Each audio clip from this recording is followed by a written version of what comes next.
Hello everyone and welcome back to the Berserk manga read-through, where today we are reading chapters 192 to 196. So we're well underway in a new volume now. We're in the second half and it's been an interesting start. There's been some big stuff that has happened so far, and we left off having Guts accept help. He opened himself up and was like, you guys can come with me, because he is tired, he's exhausted, and he's fighting against the demon within him, having these crazy urges with Casca, and he's close to failing himself, failing her, and failing everyone, and just being at that moment where he's just so exhausted trying to protect her and keep himself alive the whole time. He has recruited the help of allies, which is quite interesting, and we're going to continue that story as we start chapter 192, The War Demons. So it looks like we're starting right off in battle, because we have, right at the very end, after Guts accepted help, we have, we've got the army, we've got these, this group of soldiers going up against the Kushan. So we're going to get into battle time now. Enemy remnants, General. How cunning. Send the war slaves to meet them. Interesting. Don't forget, the arrows of our archers are always aimed at your backs if you want to survive this battle. So go in there and survive against them, or die. And then if you don't want to do that, you die by arrows in your backs. Go. And something that's actually something that I like here, this is kind of like the first time this is very visually noticeable, is every time we've seen a whole army or groups of soldiers or a bunch of people together, they are always so unique and varied in their armor styles. There's never been like just a straight, consistent uniform for these groups. Like, you'll see a bunch of people that just have like different helmets and different armor pieces and mismatched stuff, and so many armies just have like unique things going on. And this is the first instance when you look at the bunch of slave knights where it's like they've got some kind of little slight differences on that little head pattern thing, but like there's just like, just chuck him in the random chainmail that we've got and send them in. They're all like exactly the same. It's like the first sort of instance where, like, you really see that. These guys here are probably, see, like the example here where like different helmets, you know what I mean? This guy's got an open one, this one's got a closed one. Obviously the leader's going to have fancy armor. Stuff like that. There's more of a variation between them. These ones actually seem quite similar. Bringing up the observation, but for the most part we've seen very, very unique armor representation on our groups. So I noticed it very heavily with the slaves, that they're just like, give them the chainmail, send them in, no armor, just the chainmail, and send them into battle where they're just gonna get decapitated and murdered too easily. And then he kills one, he falls to the ground, and then he realizes, he's like, wait, they're not Kashan. No, they're Midlander prisoners. Huh. These war slaves are one of the primary reasons our empire has expanded its territory so. Restrict your own casualties to a minimum, and yet break the enemy's fighting spirit considerably. Then as long as we keep winning, there's no need to replenish our forces. The more war we wage, the more war capacity we have. It is this strategy itself, backed by fear, that has made our great long-lasting campaign possible. Yeah, because if they try and not murder all of them, and then if they win and push forward, they can recruit all of them to their cause, thus gaining more foot soldiers, if they want to fight for their cause. But I expect a lot of them would probably, realistically, just be like, can I go home? Can I get out of here? Why do I have to be your army now? Archers forward! The enemy begins to waver. Prepare a volley! Fire! That would be the most terrifying thing for me too. Like, you're on the battlefield, you're already trying to dodge spears and swords and all of that kind of stuff, like up close, and then you just look up and you're just like, ah, okay, heavy rainfall today. Boosh! And then you have to dodge armor as well. Firing on their allies too? Despicable! Cavalry, charge! Exterminate them! They attacked us with those numbers. Those prepared for death will not become war slaves. Kill them all! Ooh. Damn. And then all of the horses actually suffer a lot of blows. Oh my god. Dude, and the soldiers too. Arrows going so fast it takes their heads clean off. Oh wow. From one bowman? What? From where? Oh no, multiple bowmen, but look at this one. It's got an eye on it. Wow. What is going on there? Look at this crew. Shooting 5 arrows at a time. Something special's going on here with that eye. The aim on that one. Yeah, look at that. That's really cool. What the hell? Shoots 5 arrows at a time that just takes their heads right off. Reinforcements? Hey, look. Oh, yeah, okay. It's Griffith's group. Man, this is really interesting how this is happening in this story, where we get Griffith version 2 coming back with his own Band of the Hawk that he's putting together once again, and they come in and they're heroic as hell. They're coming in, they're saving the day, and they're being good in the eyes of the people. Griffith looks marketable, you know, he looks great. He looks like he could be on the cover of a magazine, or your cologne. Not like Femto, who is like, you know, Travis Scott in the Batman suit. We've got Griffith, and he's front and center, beautiful man, dickhead. Any Griffith apologists out there, Griffith sucks. Anyone who idolizes Griffith, we need to have a sit down, and then I need to exterminate any of that. Griffith is a villain, and a terrible villain at that. Not terrible as in a bad villain, but terrible as in a terrible person. However he may portray himself as a heroic figure, just if you can read Berserk and go, I like Griffith, we are not reading the same story. But here he comes anyway, with his lovely fellows, his new masked knights, that come in to pave the way. Who the hell are they? A few dozen of them are routing our cavalry of 500? Don't be disturbed, not by so few horsemen. Spread out and surround them. Show them the full power of the Kashan cavalry's continental conquest. This dude screams so loud all the horses get spooked. What's wrong? Whoa! General! New forces on our left flank. Oh, it's Zod, of course. Zod letting out a war cry, and here we come with the other group. Now Zod's reinforcements are literally just like pseudo-apostles in armor. They all look like they could belong during the eclipse, except with armor on. My god.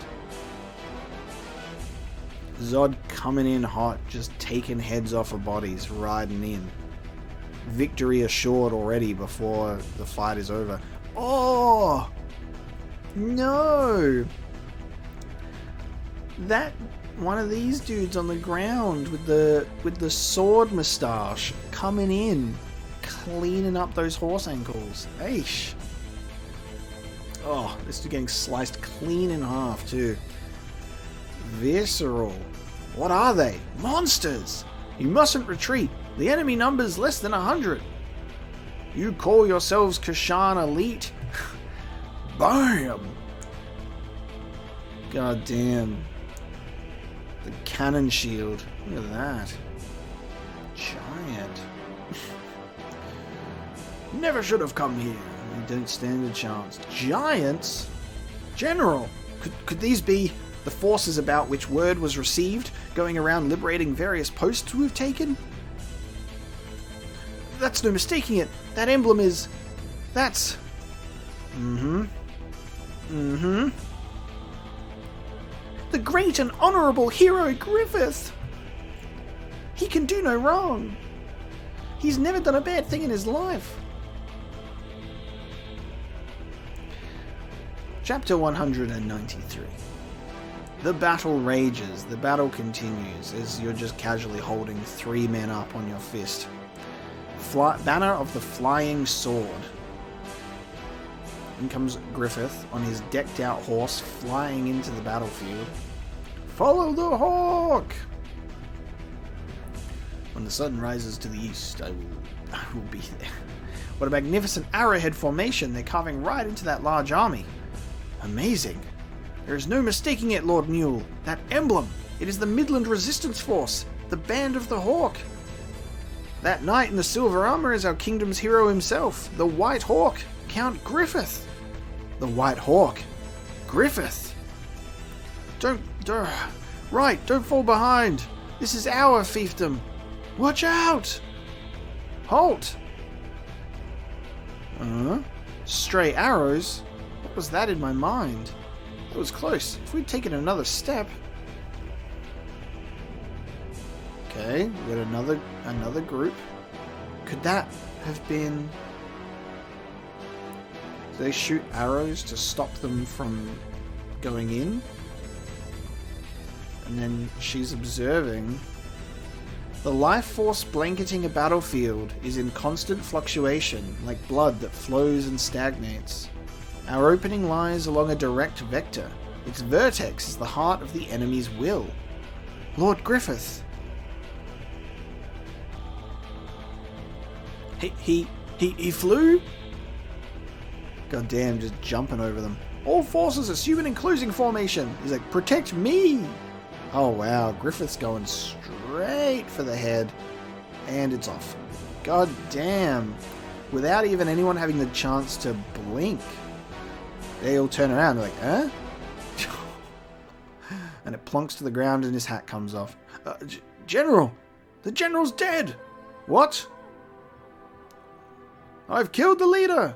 Finish off the rest of them! And then they're like, retreat! Retreat! Off they go. Scattered forces. We won. Griffith just comes in there on easy mode. It's like, yeah, just gonna ride in there real quick. Takes off his helmet. Maybelline. What a disaster! By no more than 1,000 enemies at best. No, in actuality by that vanguard of a mere 100. 5,000 of Kashan's proudly ever victorious elite were routed with ease. So that's the Hawk of Light from the Bakiraka report. Perhaps now is no time to toss aside the mutterings of the priests as nonsense. I must hurry back to headquarters. Oh god, and here we go. Who are they? Staff officer! Dude. Because this is that other guy. Yeah. What? When did they... Who? It's still too early to leave. Yeah, I recognize this from last time. We haven't yet seen blood. And here are all your Eclipse demons. There you go, they just chillin'. And then they feast on the Kashan. I love how perfectly drawn this scene is, where you can actually picture it and have sound in your head to this, where the demons start to come out of the shadows, their mouths like watering. You see these men, and then it just cuts to like the trees with, you know, the screams. Even if it didn't, this is the thing, even if it didn't have the sound effects screams, it still communicates that so effectively that you know that there would be those screams, because it's like, you see it, pulls back to the wide shot. You just know how that scene would be executed. I love how good Mira's visual communication is, as always, throughout the manga. It's very good. We got the kids playing Band of the Hawk too. Unbelievable. Is this really a battlefield? Women, children, the elderly. It looks just like supper time in some peaceful village. These gentle, smiling faces, they don't seem like people who've been overrun by a foreign army. It's Lord Griffith. She's the one who was on the horseback before. We can all smile because we have Lord Griffith. The most cultish expression and dialogue. We can all smile because we have Lord Griffith. Like, oh, this girl. Don't tell me she read my mind. I'm Sonia. Welcome to the Band of the Hawk. Band of the Hawk. Right. Named after that legendary Band of the Hawk. With the Hawk in command, it can't be anything else. Everyone asked Lord Griffith to name it so.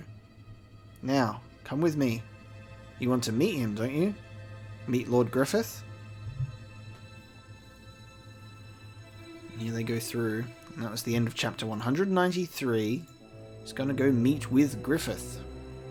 Wings of Light and Darkness, chapter 194. Having another battle take place. Oh no, sparring, training. Not another battle. Training! What high morale these soldiers have. To think I'd see such a spectacle. In this land overrun by the Kashan and effectively in a state of anarchy. No, keep your horse steadier. Try not to let the horse's barrel move up and down. Kashan? Those are Kashan, aren't they? So they're speaking in their tongue, and then it's being repeated. That's right. That's right. What's the meaning of this? Why is the enemy... They aren't now. Stop shouting, alright? They're pledges. Oh shit, this is, yeah, he's got a dude holding his helmet. This is the Power Ranger villain. With his helmet off. With, like, the crescent shapes on the horse. It's like Griffith if he was, like, Moonlight instead of the Hawk and has black hair. Oh god. Look at this dude. Although in their empire they would apparently be called war slaves. What the?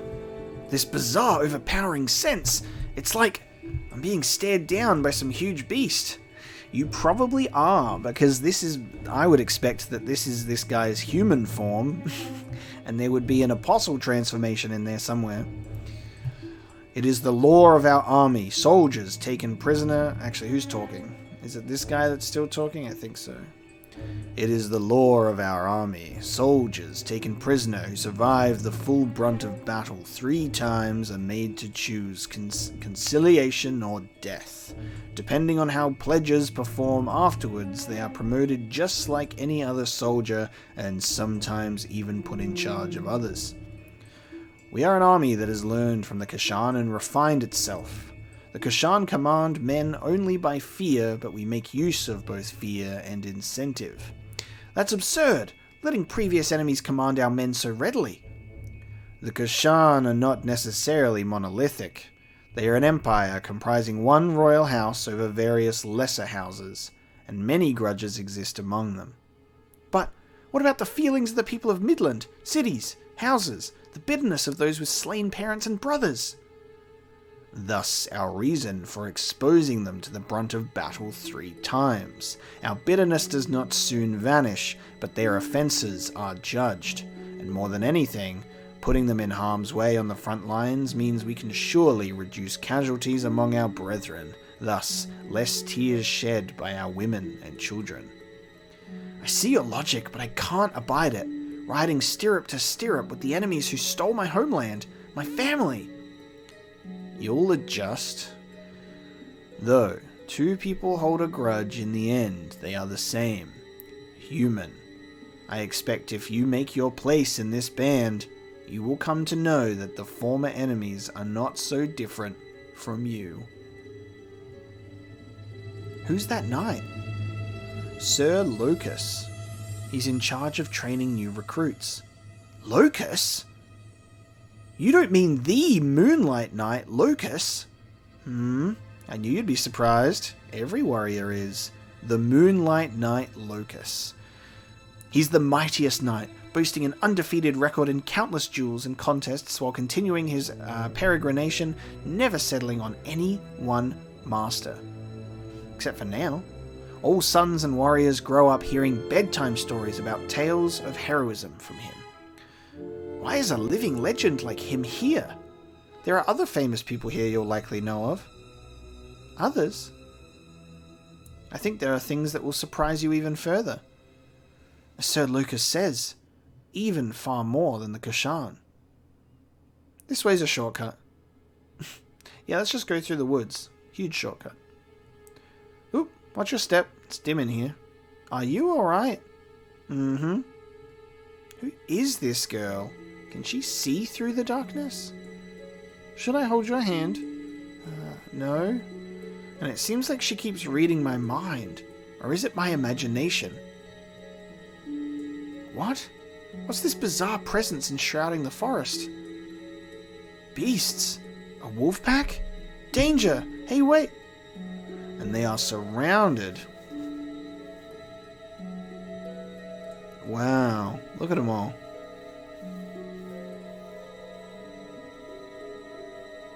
Check them out. Hiding in the shadows, because they have to. Otherwise they disappear. What the? You saw them in battle today, didn't you? They're all called war demons. War demons? God, having a feast on the dead bodies of war? That's much better than before. Earlier they were eating Kashan prisoners. Oh. And they grab her. Sonya! You've come here alone again, girl? I'm not alone. Now put me down. Aren't you scared of us? You're an odd one. Just put me down already, pervert. What the hell are you doing? Get your hands off. Just giant hand bigger than his head. Like the size of his head times 10 picks him up. Isn't it? I haven't tasted human meat in a long time. You're a bit too thin, though. I'll tell on you to Lord Griffith, right here and now. Quit. Ooh, Grunbeld. So this will be another one of the main knights. So we've got the Moonlight Knight Lucas. We've got Grunbeld over here as well, which is like the big guts looking dude, except with wilder eyebrows, grabbing onto his arm to drop Sonya on the ground. Oh, and then quick as you can, in an absolute flash, we have an arrow that comes through, going straight through the arm of the big dude to drop down this fella here. Irvine. He's in the trees. I love his outfit, and that bow is fascinating. This dude's instantly become one of the coolest guys. Irvine. I want to know more about him. Such a great design. These are guests of our master. Touch them and you will have to deal with me. It was a joke. I was just playing. I dislike jokes. Grunbeld? I know that name. The giant hero from a northern country who protected his land from the Tudor Empire's invasion for a decade with only his personal force of 3,000 soldiers. His fiery red hair and reputation for mowing down enemies earned him the nickname Great Flame Dragon. So he's got red hair. I could have sworn he died in battle. Thanks, Sir Grunbeld. Not at all. But you are defenseless, Miss Sonya. What use would a guard be against war demons? Oh, hang on. Though you are the Hawk's medium, there you go, so she can read minds, to walk around here without a guardian. What use would a guard be against war demons? The Hawk's medium? The next time you come here, please inform me. Okay. The Hawk awaits beyond there. Next time, I'll bring you a corpse. Our secret? Really? I'd like a woman. Miss Sonya. What the hell are they? I'm not exactly certain myself. Are they human? You'll understand eventually. When compared to that bunch, the Kashan definitely do seem a lot more similar to us. At least it ends with us just hating each other as humans. But those soldiers... something's fundamentally different. It was like being a sheep wandering into a pack of wolves. A unilateral fear of the unknown. A mysterious inhuman band of soldiers. Heroes known the world over, and the Band of the Hawk. What is this place? Oh, it's Zod time. The final one to check in with before you get an audience with Griffith. There it is. I have brought Lord Griffith's guest. Interesting, and he just chilling, surrounded by like glowing fireflies. And that's the end of Wings of Light and Darkness. So he's protected by his little darkness army. He's just chilling. The Night of Falling Stars. What are those? They're the ones who died in battle today. In the twilight after battle, they gather around Lord Griffith. The dead. Souls? They're pretty. Who are they?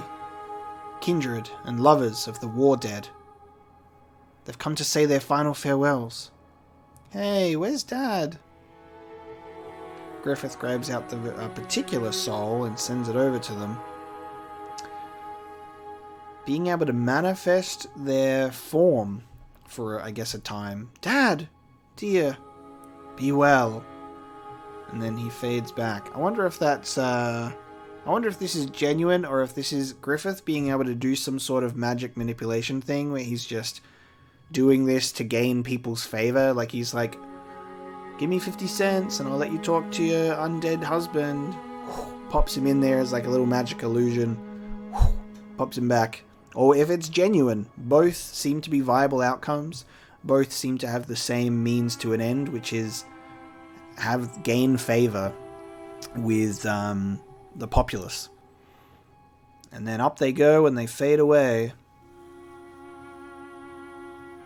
Up to the night sky. It's over. Lord Griffith!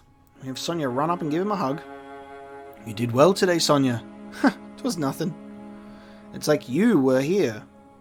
It's like with you here. Sorry, I'm having struggle reading today, clearly. It's like with you here, my power gets a lot stronger, Lord Griffith.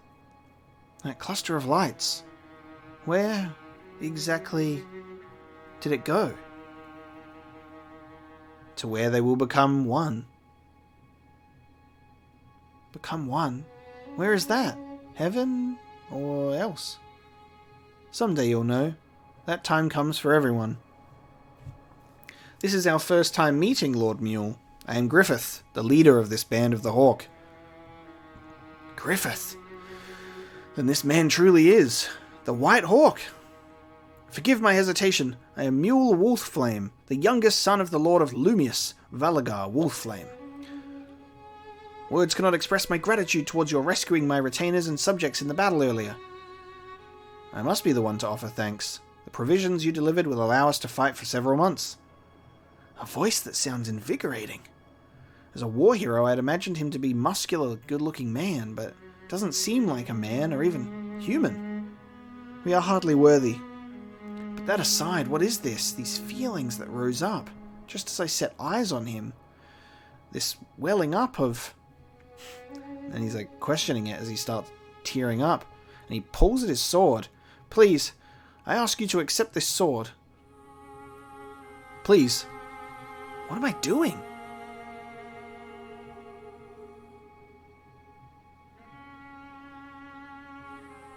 With this man I've just met and with whom I've hardly exchanged a word. However, deepest within me there's a voice.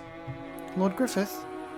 An inescapable, emboldened voice, saying, "This is destiny." Wow. So it's like he feels compelled. This is my destiny. He feels like compelled to not only like greet him, be it on his knees in front of him, but to offer up his sword and to be like knighted into the Band of the Hawk by Griffith. And Griffith is like, yes, you may join my super secret fancy club where everybody is happy. And I'm definitely a hero, and I've got little cute spurs on my boots.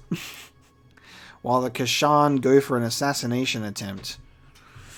Interesting. So the Kashan are there, they're going for a little bit of a assassination. And then this dude rocks up again. Quiet. Quiet. You mustn't spoil the moment. Zod's down below, and he hears some rustling up above. I knew it by instinct, that what I had set before myself wasn't merely another war to be recorded in history. Perhaps it belonged to the domain of legend. Interesting. So he had a big focus on Lord Mule and his group, and then being saved by Griffith, and then pledging himself to the cause, almost compelled to do so, not even within his own control. And now we're back with our main group. They're coming out, Isidro! I got it! Lady Farnese! Please do not let that fire die! I know that. Now, trust Farnese to keep a fire going, guys. No, Casca, you mustn't wander around. And now she's taking responsibility for Casca. She's like, oh, here they come! They're coming out of the water. Bodies long dead, possessed by demons from the waters below. Ah, the maggots coming out of the skulls. I love it. Bring it on, bog zombies! Now you shall teach them the power of Elf Dimension style. No, I shan't. Nice. Okay, that's the end of chapter 195, so I'm assuming chapter 196, final chapter for this episode of our reading, will stay with our group. There we go. Like a baby. Isidro's training with a stick. Like a baby. And then we got Puck and Serpico just... He's like, ah! Oh, and Guts just bonking him on the head. This is great. I genuinely think this is one of the most fascinating aspects of how they can make this work in Berserk. Such this dark fantasy, miserable struggle of a story, but we have this cast of characters that just completely balance it out. Like, we've got Guts being this very depressed, internalized, stoic, traumatized individual fighting every single night of his life just to get through to see the sunrise the next day, and with a love of his life to protect. And then we just have these goofballs that hang around with him, and I fucking love it.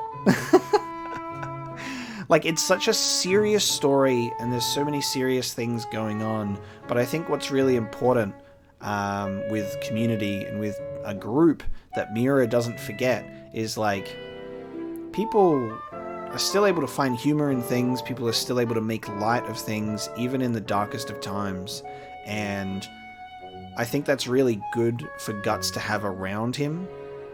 I think it's great. There's no part of the group that I go, nah, these guys are annoying, I don't want them to hang around Guts. Or, you know, when there's new additions, like Serpico and Farnese becoming part of the group, not being like, I don't like these guys. Like, Farnese has incredible character development. Incredible development from how she starts out to how she is now. And there's still more to come, of course, but just the development that I've witnessed and the backstory that we've got for the characters is great. And we're going to be getting Isidro development properly. We're going to be getting his training and all that kind of stuff, because we're heading to Puck's homeland as well. So we're going to get more Puck expansion, and it's great. Like, the characters being fleshed out is awesome. The only thing that makes me miserable is Casca is just nothing there, you know, until there's something there, but it's driven by these wild trauma flashes, like when she killed those dudes. It's like there's a part of who Casca originally was in there. You just can't get to it because it is just absolutely buried between underneath layers and layers and layers of mind-breaking trauma, you know? But to summarize, I love the group. I love the cast of characters. They're great. And then there's another mysterious character that's been introduced that we haven't followed up with yet, but I assume we'll circle back around. And I believe the pronunciation is Shiaka. It's some sort of, there's some German in there. I've had a lot of people giving their pronunciations in the comments on this character as well. And the way that the majority have written it is more of like a Shiaka, like a K at the end. Shiaka. So I think we're just going to run with that. We just got some interesting characters' names to pronounce. That most of them are all very easy until you get to Farnese and and Shiaka. So we got names to learn, but I'm waiting to see how that character is going to pop up again, because they were like possessing a bird to observe. So that's also something that's very interesting. But let's get back to the main story, because I'm getting off on a tangent. And it's a good time to get off on a tangent, because it's not in a serious character moment. We're in a bit of a lighthearted training montage with Isidro. Good. I am much obliged. I tried using the fox marrow from yesterday. You do good work, Serpy. Oh, why? Think a little. At your height, what'll happen if you use an overhead strike against an adult? Gotta go for the balls. Get him right between the legs. I ain't got much time. I'll teach you the basics and spar with you, but the rest is up to you. If you want to get good at killing, first use your head and think for yourself. Not thinking on the battlefield will get you dead real quick. And what if you beat me stupid first? You whacked the hell out of me. I want to season it a bit more, but we're starting to run out. Yeah, you're likely to need salt after exertion. Droopy, food's almost ready, so go call Farney and Casca. They're gathering firewood over there. You guys have sure gotten domesticated. Go do it yourself. So I like how Puck's given everyone's nicknames. We got Farney and Serpy. Farney and Serpy. As we've got Casca just playing with leaves while Farnese's gathering the firewood. Lady Farnese, these mushrooms. I found them earlier. These are poisonous. You cannot eat them. This one's a waratake. Is that so? Not to worry. I will take over. That was a close one. I'm assuming Isidro and Puck have eaten the poisonous mushrooms. That's the way. Rub it hard against the rock. Right.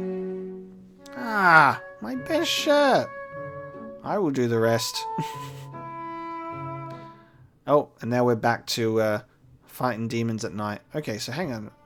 So it's very interesting how this starts, because we have the bog demons, and then we go through this story, and then everything's chill, and then we're back to bog demons. So I guess we just got like a little bit of a life before this moment, and now we're right back into the fight again. Farnese's attacking him with fire. Burns Isidro. Ah, why am I the only one? What are you doing? Forget it. You just concentrate on Casca and the fire. And then Farnese's like, no, I didn't get my praise kink. I didn't get my praise kink from Guts. No. I need him to tell me I'm doing a good job. I'm truly useless.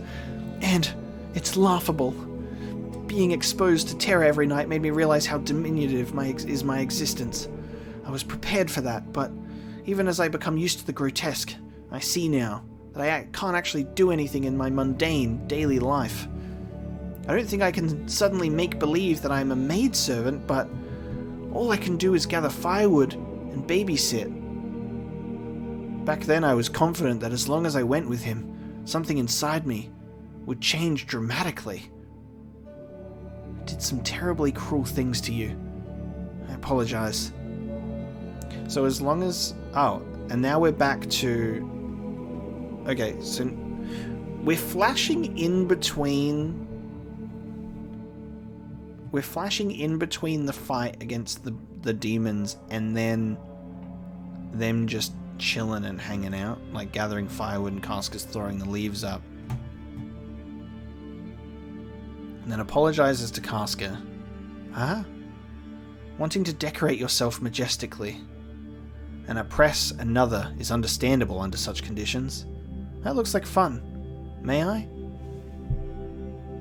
And now they're both just gonna, like, have a nice little chill moment together. I have been so small.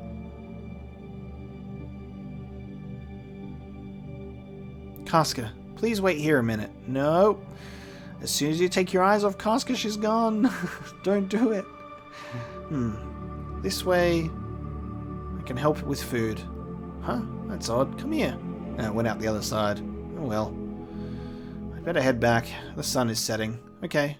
Let us return, Casca. Casca? You take your eyes off her for 1 second and she gone.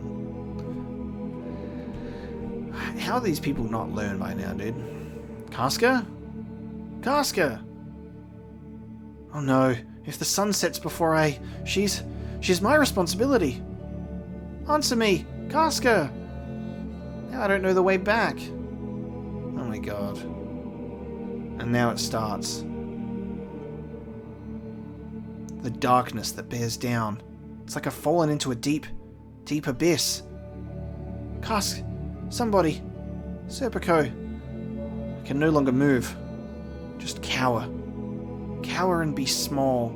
Oh, and she flashes right back to her childhood under the blanket. Oh, found her! Hey, over here. Lady Farnese, you're safe. Can you stand? Jeez, talk about careless. Last night was no picnic. Even Serpico ran off to look for you. Thanks to that, it was just me and Guts struggling to protect Casca. Casca? Is Casca alright? More or less. Oh, there we go. Alive and kicking. Hunger brought her back right before supper. So as soon as Farnese takes her eyes off her to go get a rabbit for dinner, Casca's like, well, I'll see you later. I'm going. Like, far out. Then Farnese's like, guess I'll just go crazy in this tree trunk overnight. Far out. Sheesh. Now we can finally sleep. Don't cost us so much time. What do we do if the babysitter goes missing? And Guts turns around. He's like, damn it. I disappointed Guts. I just want him to tell me I'm good. It's like desperate for his approval and validation. Serpico? Yes. I am a burden. What's wrong? Nothing. Drops it into the thing. Shall we go back? To the holy city? I never said that. If I go back, I'll become buried again. However powerless, helpless and clumsy. For the first time, I'm discovering myself. Should I strike from below? Yeah, if you want to reach the sea and avoid people as much as possible, take this old highway over the mountain pass. Not wanting to be seen by people must mean you've got some reason. But you're all headed for the port of Vitrianus. You'd best be careful. Something there? Lunging then? Give that up and stick with the elf dimension style. It's becoming the military base for several allied countries. I hear armies from the lands under the Holy See keep gathering. Looks more and more like a big war against the Kashan's gonna start. With the king dead, and his only child, the princess, missing, Midland has no real ruler. Even if the allied forces drive out the Kashan, the territory will be carved up real good. If it goes badly, the kingdom itself will disappear. Anyhow, that's no concern of shepherds like us. Disappear? Midland? Are you a Midlander, son? What a pity. No. They just took advantage of their hospitality some. A long time ago. Huh. Oh yeah, I forgot. If you're going that way, watch out. Especially around the mountain pass. What, old man? Bandits or something? Better if it were, but it ain't humans up there. It's trolls. Oh, wow. And that's the end of Volume 23. Going up against trolls. Oh my god. Interesting. We're going to have an encounter with Bigfoot next time. Thank you so much for joining me for finishing off Volume 23 of Berserk. It was a pretty cool chapter. We got more expansion on what's going on with the Band of the Hawk and how they're being perceived by other armies and also just people that are around it, and like just falling in love with Griffith all over again, which is exactly what he wants. And then getting a brief couple of chapters back with Guts and the crew again, which I really appreciated. So this was nice, not like a heavy-hitting, massive chapter with story, but it took some necessary steps forward, I think, which was really, really cool. So next time we start Volume 24 and Chapter 197. We're almost entering the 200th chapter. We're almost in that second lot, that second century, centennial number of 200. And then eventually, eventually we'll get to 300, and then we'll read those last chapters of Berserk on this long journey that we've had together. Not bad. We'll keep going. Hopefully I've got another episode up for you soon, and we'll start Volume 24 with Chapter 197. So thank you so much for joining me today, and I'll see you then.